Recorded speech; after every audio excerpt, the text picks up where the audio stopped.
Hello, students. I am Professor Scott McDermott. I am your instructor for History 2112 online this fall. It's August 18th, 2024. I'm in my home office, and I just wanted to talk to you a little bit about our course, what we're going to be doing, how it's going to work, and some advice for success in this course, because that's my goal, that all of you will succeed. And I'm here to help you do that. Um, This course will be a survey of U.S. history starting in the year 1877. That's the end of the important period called Reconstruction after the Civil War, and it will go up to the year 1991, the end of the Cold War. So we're going to be covering a lot of ground in this course. You'll be learning a lot about American cultural and especially political history. And my hope is that that will be especially meaningful for you in this presidential election year. I think you'll see that a lot of the issues we're facing now as a country are nothing new. And in fact, we've dealt with them many times before. And I'm hoping that if you see how they were dealt with, and especially some of the mistakes that were made in the past, it will give you as citizens a better idea of how things should be done in the future in our country, because this is your country. We, the people, are the sovereign of this country. And so I'm hoping that you will get some insight from this course to help you in your role as citizens. The best advice I can give you right now is to read the syllabus, especially the sections called course schedule and course policies. The course schedule lists all of the assignments that you will be doing in this course and when they're due. And the course policies tell you how to do them in such a way that you will succeed, and also hopefully that you'll get a lot out of these assignments during this semester. So please read the syllabus carefully, and once you have done that, please submit your syllabus quiz and participate in the introduction discussion for the course. You'll find those linked in the Start Here folder under content on our Georgia View homepage. And now this is very, very, very important. You must complete those by Monday, August the 26th, because on Wednesday, August 28th, I have to submit an attendance verification. And at that point, those will be the only assignments that will have come due. And so anybody who has not completed the syllabus quiz and the introduction discussion by Monday, August 26th, will be dropped from the course by federal mandate. And I don't want that to happen to anyone. So please be sure to get those two assignments done by Monday, August 26th. Also under content in Georgia View, you'll see a folder called the course week by week. And if you click on that, you'll see the course is divided into 2-week units. And so the first unit will be for weeks 1 and 2. And all the materials you need to get started then with the course, you will find in the weeks 1 and 2 folder, your first group of assignments. You'll see that you'll be watching pre-recorded video lectures, which are the content for this course. You'll also see subfolders that will say, for instance, readings on Manifest Destiny. And if you click on those subfolders, you'll find PDF documents, which are what we call primary source documents in history. They are documents that were written by the people who lived through the events that we're going to be learning about. There is a textbook for this course. It's called America by David Shee, but the textbook for this course is not required reading.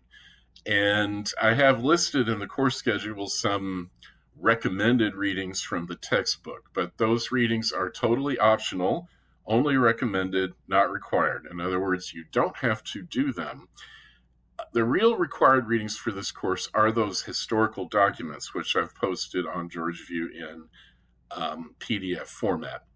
And I do that actually, I just because I personally find textbooks to be quite boring, and I think the course is much more interesting with those history documents as our readings, because those are eyewitness accounts to history. They show us what made people tick, how they thought and why they did some of the crazy things that they did. And I think you'll find them interesting and enjoyable once you get into them. So those are the real required readings for the course, the PDF files on Georgia View. The textbook is there. Let's say you went through the first module and you were a bit confused by the lectures, and you felt like you needed a little more background information to do well in the course. At that point, I would say, yes, go ahead and get a copy of the textbook and do those optional extra textbook readings, but they're not required. There will be no exams in this course. There will be no research papers in this course. You're only going to have two types of assignments, which are called lecture reactions and reading reactions. So essentially, you're going to be writing a response to each of the video lectures and each of the readings that you're going to be reading on Georgia View. And it's very, very important that you follow the instructions for those assignments carefully. I've posted instructions underneath each lecture and each set of readings, how to do the lecture reactions and how to do the reading reactions. Please read them carefully and follow them exactly. One reason why I have set up the course this way is AI, which of course has been a hot topic around the university for the last year and a half or so. Now, I'm aware that professors, my colleagues in other departments, like for instance, business and computer science, are allowing and even encouraging students to use AI tools. And I understand that it's necessary in those fields if you want to be competitive. But I, as a history professor, feel strongly that in the history field, AI is not helpful.